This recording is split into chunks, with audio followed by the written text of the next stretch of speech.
प्रिय विद्यार्थियों, आज की इस कक्षा में हम सामाजिक स्तरीकरण यानी सोशल स्ट्रेटिफिकेशन के अर्थ और विशेषताओं को समझने का प्रयास करेंगे।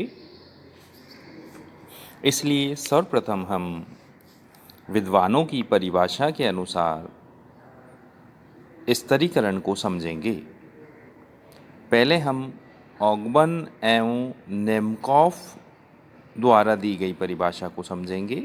वह कहते हैं कि स्तरीकरण वह प्रक्रिया है जो व्यक्तियों व समूहों को थोड़ी बहुत स्थायी परिस्थितियों की उच्चता व निम्नता के क्रम में श्रेणीबद्ध करता है। इसी प्रकार दूसरी परिभाषा हम टॉलकट पार्सन्स के अनुसार लेते हैं। आप कहते हैं कि किसी समाज व्यवस्था में व्यक्तियों का ऊंचे और नीचे के क्रम विन्यास में विभाजन ही स्तरीकरण है। अब इन दोनों परिभाषाओं से अगर हम सारांश निकालना चाहें तो क्या कहना चाहते हैं दोनों विद्वान कि सर्वप्रथम तो ये क्या है, ऊंचे और नीचे का क्रम विन्यास यानी उच्चता और निम्नता में व्यक्तियों को विभाजित करना, समाज में इस आधार पर विभाजन करना।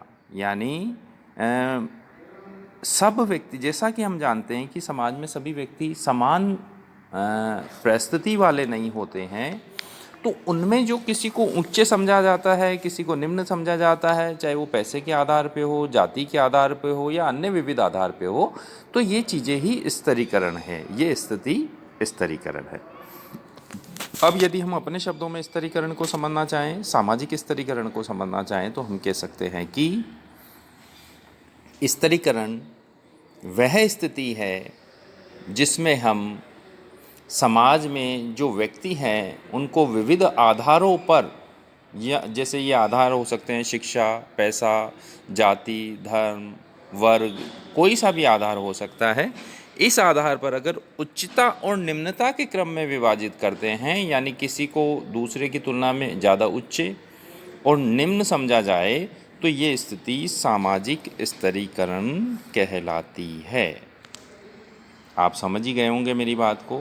यानी समाज में जो हमें अलग अलग स्तरों में जो समाज विभाजित नज़र आता है, किसी को उच्च और निम्न समझा जाता है, इस स्थिति को हम सामाजिक स्तरीकरण कहते हैं। अब हम सामाजिक स्तरीकरण को कुछ विशेषताओं के आधार पर भी समझने का प्रयास करेंगे। सबसे पहली विशेषता है सामाजिक स्तरीकरण की, पहले तो मैं आपको बता दूं कि जिन विशेषताओं को हम समझ रहे हैं वे मेल्विन एम ट्यूमिन नामक समाजशास्त्री ने दी है। उनकी पहली विशेषता है सामाजिकता। वह ये कहते हैं कि स्तरीकरण समाज में पाया जाता है। सामाजिकता का यहाँ मतलब क्या है कि स्तरीकरण का संबंध समाज से है, समाज में ही स्तरीकरण पाया जाता है। जहाँ जहाँ भी समाज है वहाँ पर सभी जगह स्तरीकरण हमें देखने को मिलता है, चाहे प्राचीन समाज हो चाहे वे आधुनिक समाज हो। दूसरी विशेषता है स्तरीकरण की सार्वभौमिकता। स्तरीकरण सार्वभौमिक या यूनिवर्सल है, या यूनिवर्सल या सार्वभौमिक होने का मतलब ये होता है कि स्तरीकरण उन सभी जगह पाया जाता है जहाँ भी मानव है। यानी कोई भी ऐसा समाज अछूता नहीं है जिस समाज में स्तरीकरण नहीं पाया जाता हो।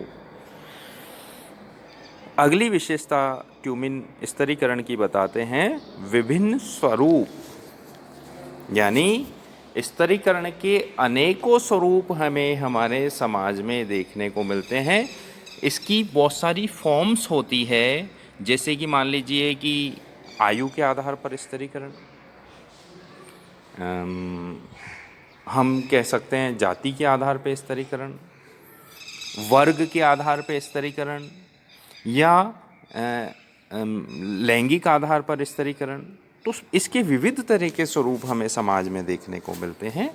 स्तरीकरण किसी भी आधार पर समाज में हमें देखने को मिल सकता है। अगली और महत्वपूर्ण विशेषता जो ट्यूमिन बताते हैं वह कहते हैं कि स्तरीकरण के सामाजिक परिणाम, ये सामाजिक परिणाम है, सोशल कॉन्सिक्वेंसेस इसके होते हैं, और ये सोशल कॉन्सिक्वेंसेस से उत्पन्न भी होता है और सोशल कॉन्सिक्वेंसेस को उत्पन्न भी करता है। जैसे मान लीजिए कि व्यक्ति जिस स्तर का है, यानी स्तरीकरण में अलग अलग स्तर के व्यक्ति होते हैं, व्यक्ति जिस स्तर का है उस स्तर के आधार पर व्यक्ति के जीवन के अवसर, उसकी जीवन की शैली इत्यादि पाई जाती है। जैसे मान लीजिए आप किसी का रहन सहन, पहनावा, घर बार, कारोबार, उसको देख कर ये अनुमान लगा सकते हैं कि व्यक्ति का स्तर कौन सा है, यानी वे उच्च वर्ग का है, मध्यम वर्ग का है, निम्न वर्ग का है या क्या है। तो ऐसी स्थिति में स्तरीकरण जो है इसके सामाजिक परिणाम यानी जीवन के अवसर को ये प्रभावित करता है, इससे ही जीवन के अवसर निर्धारित होते हैं, जीवन शैली भी इससे निर्धारित होती है।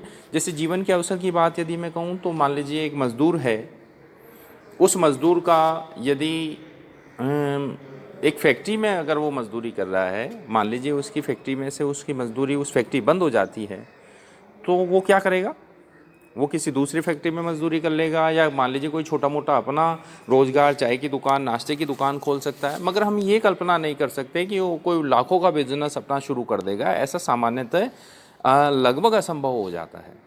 मगर एक फैक्ट्री मालिक की अगर फैक्ट्री बंद हो जाए तो हम उम्मीद करते हैं, यानी उसके पास ऐसे अवसर होते हैं कि वो अपनी नई फैक्ट्री शुरू कर सकता है उसकी क्षमताओं और स्तर के आधार पर। तो सामाजिक स्तर